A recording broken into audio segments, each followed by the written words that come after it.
Halo teman-teman, perkenalkan kami dari kelompok 6 kelas 621 akan memperlihatkan beberapa contoh perilaku koruptif yang mungkin sering terjadi di lingkungan sekitar kita. Perilaku koruptif tidak hanya berbentuk seperti kasus-kasus yang sering diberitakan di media. Perilaku koruptif juga tidak selalu berkaitan dengan uang.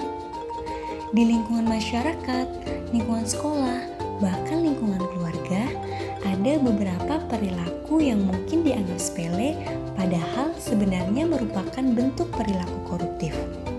Nah, untuk itu, yuk kita lihat contoh-contohnya. Perilaku korup yang pertama adalah berbuat curang. Curang merupakan perbuatan di mana seseorang melangkahi suatu aturan atau kesepakatan untuk memenuhi kepentingan pribadinya. Contohnya, si A menjual HP ke si B. Ketika proses kesepakatan, disepakati bahwa HP yang dijual adalah berspesifikasi A, B, dan C.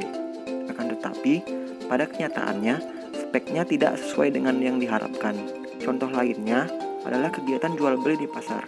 Seringkali ada beberapa oknum pedagang yang sengaja mengatur timbangan untuk meraup kepentingan pribadinya. Contoh perbuatan curang yang paling familiar yang ada di sekitar kita adalah kecurangan dalam pemilu. Kita tahu kan, di beberapa pilkada dan pemilu seringkali ditemukan beberapa perbuatan curang demi meraup kepentingan pribadinya. Contoh perilaku yang kedua adalah menyontek.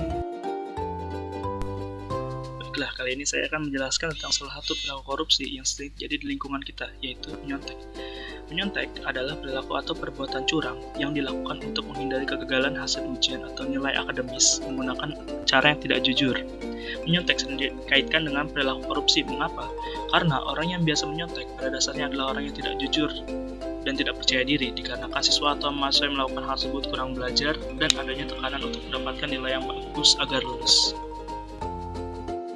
Perilaku yang ketiga adalah tidur di kelas. Wajar, kita mungkin pernah merasa lelah atau bosan ketika sedang belajar di kelas. Dan pada akhirnya, kita memilih untuk tertidur sejenak. Padahal, perilaku tersebut merupakan salah satu bentuk perilaku koruptif, karena seorang pelajar tidak melaksanakan kewajibannya untuk belajar dengan benar. Selain itu, perilaku tersebut juga mencerminkan bahwa kita tidak menghargai orang lain. Hal ini sama seperti para pejabat yang tertidur ketika sedang mengikuti rapat. Tidak hanya itu, apabila kita tidur di kelas, kita juga telah mengkhianati kepercayaan orang tua. Orang tua telah bekerja keras agar dapat membiayai kehidupan sekolah kita. Hal ini sama seperti yang dilakukan oleh oknum pejabat yang memanfaatkan jabatannya untuk meraup uang rakyat. Contoh perilaku koruptif yang keempat yaitu mengambil uang kembalian dari orang tua. Korupsi juga dapat hadir di lingkungan keluarga. Seringkali kita tidak menyadarinya.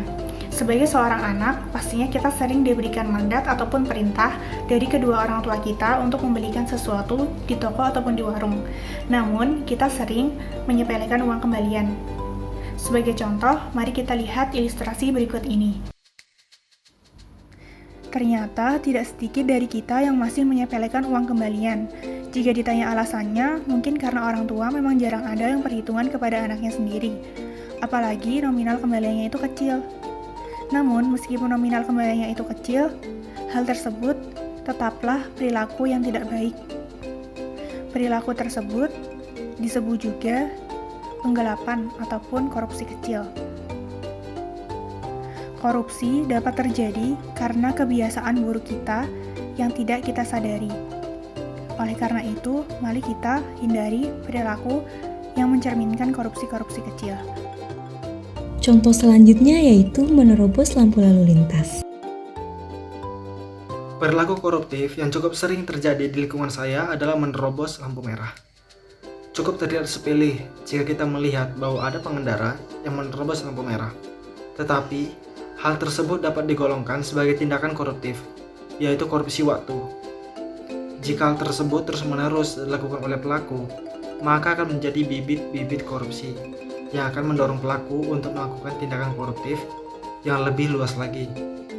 Pengendara yang menerobos lampu merah dapat dikatakan memiliki integritas yang buruk dan tidak disiplin. sama seperti para koruptor yang tidak memiliki integritas, bahkan sampai berani melakukan sumpah yang menyatakan bahwa koruptor tersebut tidak melakukan korupsi. Pengendara yang menerobos lampu merah dapat merugikan pengendara yang lain jika terjadi kecelakaan antara pelaku dengan pengendara yang lain yang menyebabkan kerusakan pada alat transportasi masing-masing, bahkan sampai dapat merenggut nyawa pengendara yang lain. Sama seperti para koruptor yang merugikan masyarakat ketika hak-hak yang seharusnya diterima oleh masyarakat tidak dipenuhi dengan baik oleh negara akibat tindakan korupsi. Perilaku koruptif terakhir adalah berpura-pura melaksanakan tugas. Bos PT ABC sedang mereview pekerjaan Budi. Namun, kelihatannya bos akan marah besar kali ini. Budi adalah kepala bidang keuangan PT ABC. Budi tidak pernah mengerjakan tugasnya dengan baik.